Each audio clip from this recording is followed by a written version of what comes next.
कनककोट विचित्र मनकृत सुंदरायत नागना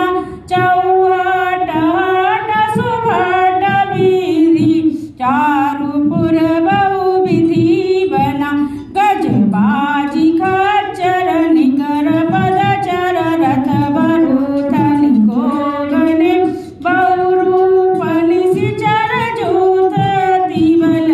सेन वरनत नहीं बने वन बाग उपवन वाटिका सरकूप वापी सोहई नर नाग सुर गंधर्व कन्या रूप मुनि मन मोहई कौमार देह विशाल सेल समान अतिबल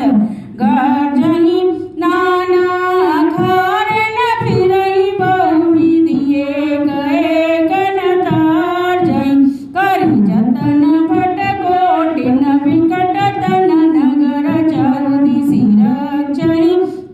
गौ महिष मानुष धेनु खरज खर निशाचर भक्षहि एहि लागी तुलसीदास इनकी कथा कछु एक है कही रघुवीर सर तीरथ शरीर नित्यागी गति पे सही पुर रखबारे देखी बहु कपि मन की न विचार अति लघु रूप